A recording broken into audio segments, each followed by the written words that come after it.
Em nome do Pai, do Filho e do Espírito Santo. Amém. Louvado seja o nosso Senhor Jesus Cristo. Querido irmão, querida irmã, nós nos encontramos no segundo domingo do tempo comum. E aqui as Escrituras nos trazem uma imagem maravilhosa, que é do casamento. Sim, um casamento sonhado por Deus. Não de nossas experiências dolorosas e fracassadas, mas o casamento na sua essência mais profunda.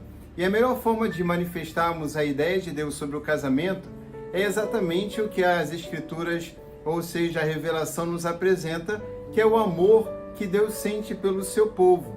Esse amor, ele é comparado, ele é equiparado ao amor conjugal, como deve ser, entre o homem e a mulher, entre a esposa e o seu esposo.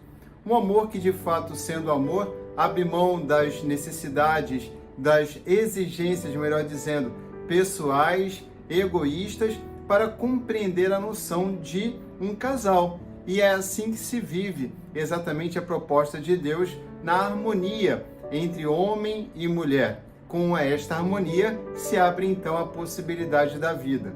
O Senhor nos coloca por meio da Sagrada Escritura, dizia então na primeira leitura, retirada do livro do profeta Isaías, o quanto ele é apaixonado pelo seu povo. E se serve da imagem então, por meio das palavras, de suas palavras, como nos coloca o profeta, da imagem entre esposo e esposa. Mas aqui existe um detalhe muito especial. É o esposo que se esforça para manter-se casado. Uma realidade, dependendo da cultura, como a nossa brasileira, que geralmente se dá ao contrário. É geralmente a esposa que se manifesta de forma mais generosa, perdoando, compreendendo e acolhendo o homem. Aqui, de modo maravilhoso, o Deus que se revela, o mesmo Deus do Antigo e Novo Testamento, já que não há mudança, o nosso Deus, o Pai, Filho e Espírito Santo, para dar exemplo do seu amor, diz que é Ele, Deus, na figura do marido, que se esforça, que perdoa a infidelidade de sua esposa. Não apenas perdoa a infidelidade da sua esposa, mas como Ele mesmo procura a reconciliação, com imagens muito concretas. Dentre essas imagens, sobretudo com palavras, vai dizer assim: não te chamarão mais abandonada, ou seja, aquela que saindo de casa foi abandonada pelos seus amantes. Não te chamarão mais de abandonada, e nem a sua terra será chamada de deserta, no sentido que não produz e não dá mais nenhum prazer. Mas o teu nome será minha predileta, e a tua terra será bem casada. Por quê? Porque o Senhor agradou-se de ti, e tua terra e a sua terra será desposada, redesposada, reconquistada, novamente amada. A imagem, diferente da aliança, como um anel, como o sinal do casamento, da fidelidade entre do amor entre o esposo e a esposa, aqui mais do que um anel, a aliança, a ideia da aliança e dessa fidelidade no amor é expressa por meio de uma coroa. Serás a coroa de glória na mão do Senhor. Uma coroa, esta é a ideia do símbolo do redondo, do infinito, do para sempre. Uma coroa redonda, ou então um diadema régio, diz então o Senhor, nas mãos de teu Deus, aquele que irá cuidar de ti. Você irá, então o seu povo irá resplandecer, a esposa irá resplandecer a glória do seu esposo, a fidelidade, a dignidade do seu esposo. Essa imagem é uma imagem belíssima, não mostra e não detrata, não diminui a figura do povo, mas considera a realidade da infidelidade. Aqui, do povo e da ideia de igreja, trazemos para a nossa realidade pessoal a nossa infidelidade. E Deus não se limita no seu amor diante de nossas infidelidades, diante das nossas escolhas egoístas pelo pecado. O Senhor sempre perdoa. Essa é uma imagem, então, fortíssima para nos ajudarmos a superar as dificuldades no casamento ou no aconselhamento dessas dificuldades. Querido irmão, querida irmã, é aqui exatamente que a beleza de Deus na revelação que está presente na Sagrada Escritura e que a igreja nos traz, nos mostra que inclusive a figura do homem, de Deus enquanto homem, enquanto pai, não é uma figura cruel. Não é esta imagem branca, machista, patriarcal, não. A imagem do homem criado por Deus, como o homem deve ser. Então Deus se iguala em imagem, por analogia, para dizer como o homem deve ser. E aqui nós temos essa ideia de um Deus amoroso, um pai amoroso, um esposo amoroso, um amigo fiel. É verdadeiramente aquilo, a grande imagem com a qual nós devemos sempre nos equiparar e buscar na perfeição que Deus nos chama a viver. Essa ideia do casamento, que está no livro de Isaías, no capítulo 62, aparece no Evangelho, com o conhecido sinal que Jesus realiza no Evangelho de João, o primeiro sinal que o Senhor realiza nas bodas de Caná. De modo extraordinário, o Senhor está aqui nos dizendo que todo o amor que Ele manifestou ao seu povo e a busca da fidelidade do seu povo e a constante busca de restaurar a dignidade do seu povo, que o abandona por outros ídolos e alianças com outros povos, se dá claramente na ideia de que nós não podemos imaginar as maravilhas que Ele tem guardado para nós, como quem está casado e no momento passa por dificuldades, muitas vezes olha os momentos iniciais do casamento como os mais perfeitos. Na imagem que Deus traz para si, Ele nos diz, o casamento, Ele sempre esconde, sempre guarda momentos melhores quando o casal tem entre si a figura e a presença de Deus. Casados diante do Senhor, casados em nome do Senhor, casados para glorificar o Senhor e não buscarmos a nossa própria glória. É assim que o casamento, a festa de casamento em Caná, o Senhor realiza um milagre. E então vai, em João capítulo 2, o mestre Sala reconhecer, como é costume, que as pessoas oferecem o melhor no começo. E quando os convidados já estão embriagados, nos diz as Escrituras, oferece o vinho menos bom. Aqui a ideia é a seguinte: a experiência com Deus não nos engana. Diferente da experiência com o mal, diferente da experiência com os vícios, diferente de tudo aquilo que nos inspira Satanás. É sempre a melhor proposta no começo e depois vem o pagamento, a exigência, que é a nossa alma. Todo vício começa sempre assim. Veja a bebedeira, veja as pessoas em drogadição. A experiência é do prazer intenso e depois pense no adultério e depois o quanto sofre o cônjuge fiel, o quanto sofre, sobretudo, sofrem as crianças, a parte mais fraca na família, pela infidelidade, pelo egoísmo. O Senhor nos diz que nele o melhor está por vir. Assim como Israel viveu, o seu povo, Jerusalém e Sião, viveu toda a dimensão de uma aliança com o Senhor no perdão, eles não poderiam imaginar o que viria a acontecer com Jesus. E de modo ainda mais especial, o vinho novo que seria dado, o vinho melhor que seria dado por meio de Jesus, na experiência de nós, povo de Deus, igreja, e nós de modo particular, pessoal, individual, a experiência que podemos ter continuamente com Deus, como viver os santos. Se é verdade que experimentamos individualmente uma lua de mel com o Senhor, se é verdade que nós participamos de uma paróquia, de uma capela, de uma comunidade de fé, nós participamos de uma nova comunidade, uma congregação, religiosos, enfim, nós muitas vezes nos prendemos apenas à lua de mel ao começo, mas nós, se somos fiéis, na certeza que não podemos duvidar disso, que Deus é fiel, Deus sempre tem o melhor diante dos nossos olhos, para que nós não o abandonemos e assim nós abandonemos a nós mesmos, nos desfigurando para aquilo que Ele nos criou. O Senhor nos criou para a alegria, porque na verdade a alegria que nós devemos aqui retomar é a alegria que aparece no fim da primeira leitura. Tu és a alegria de teu Deus. Ora, se somos a alegria do nosso Deus, é impossível nós não nos alegrarmos com a sua alegria. É impossível nós não nos sentirmos amados com o amor de Deus, porque somos a alegria de Deus.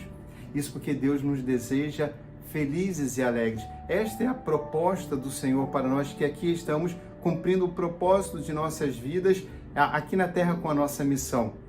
O propósito de Deus é a nossa verdadeira, concreta e real alegria. Não uma alegria fantasiosa, não por meio de uma ideologia, não por meio de operações, não por meio de medicamentos, não por meio daquilo que o mundo propõe como alegrias ou condições ou experiências ou êxtases especiais ou propostas de felicidade que o mundo oferece. Não é essa alegria, mas uma alegria verdadeira. Essa alegria verdadeira, ela é vivida na relação de fidelidade com o Senhor. E uma relação que vai amadurecendo com o tempo. Na verdade, nós amadurecemos com o tempo. Na verdade, é na relação com o Senhor, nesta grande imagem de um amor conjugal, que nós vamos aprendendo não apenas quem é este Deus que nos ama tanto, mas aprendendo também quem nós somos, quem realmente nós somos. E a partir desta relação, descobrimos o quanto Ele nos ama, o quanto Deus ama você, o quanto me ama, o quanto ama a sua igreja, o quanto ama todos os seres humanos. É o amor imenso de Deus, não sozinhos, não separados, mas juntos, com uma ideia de família e de casamento, com uma ideia de família, casamento como povo, como comunidade, jamais sozinhos, nunca só para nós, mas para o seu povo reunido, a sua família, seus filhos. Querido irmão, querida irmã, nós concluímos hoje o nosso comentário, a nossa reflexão sobre o Evangelho deste segundo domingo do tempo comum, com a última leitura, ou melhor dizendo, a segunda leitura. A segunda leitura retirada da primeira carta de São Paulo aos Coríntios vai nos colocar algo extraordinário.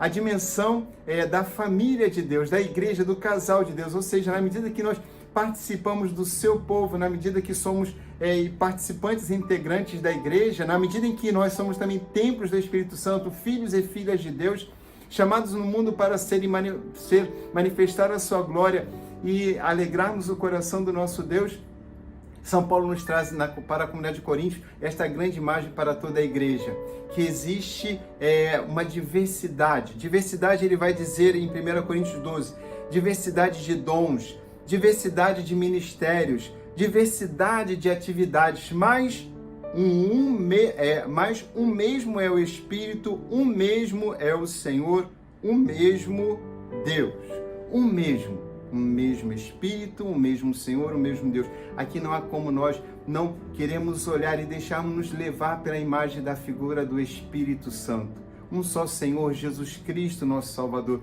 único Deus Pai Todo-Poderoso.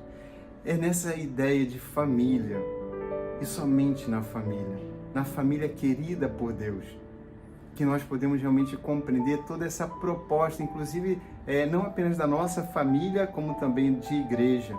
Um único Espírito, o Espírito Santo, que é o amor. Assim conclui esse pequeno trecho de São Paulo. Em todas estas coisas se realiza um e o mesmo Espírito, na certeza de que dentro da família cada um tem um dom, assim também dentro da igreja.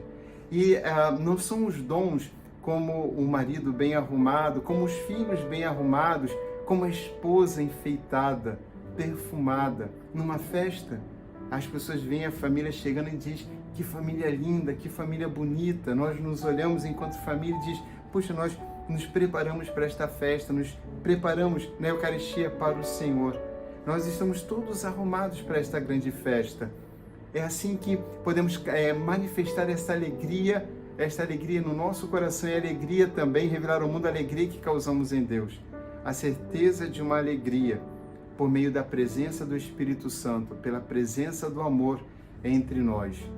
A Santíssima Trindade, que vive a perfeita unidade, nos convida a participarmos desta unidade, quebrando as diferenças, quebrando tudo aquilo que nos leva a partir do egoísmo, a separação, a divisão, tudo aquilo que pode nos afetar por meio de vícios, de violências e de tudo aquilo que contraria e fere o coração do nosso Deus. Esta maravilhosa imagem que hoje a Sagrada Escritura nos apresenta para a nossa reflexão e crescimento é verdadeiramente para que possamos manifestar ao mundo o quanto Deus ama a todos.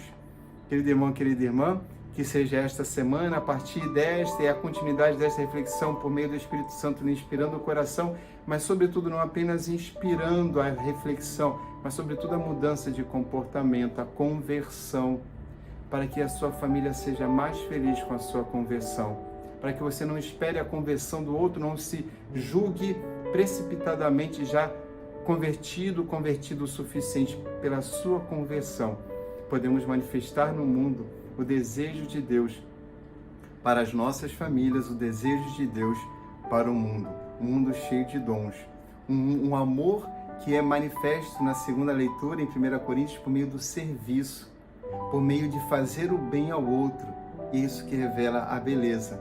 Certamente é este serviço, buscando o bem do outro, sobretudo o mais pobre, o mais fraco, o mais inocente, como a figura desse Deus, da figura do marido que ama a sua esposa, compreende a sua esposa, tem paciência com a sua esposa, da mesma forma o marido o esposo com a sua esposa, da mesma forma pai e mãe, os pais com os seus filhos, cuidando, da mesma forma a igreja, sobretudo com os mais pobres, aqueles que vivem na miséria, aqueles que passam por experiências de fracasso em todas as áreas da vida.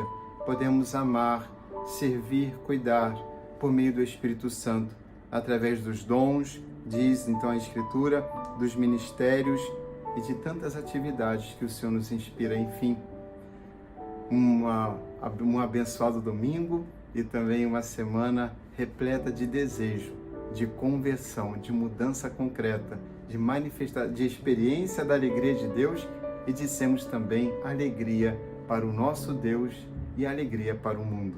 O Senhor esteja convosco. Abençoe-vos o Deus Todo-Poderoso, Pai, Filho e Espírito Santo. Amém.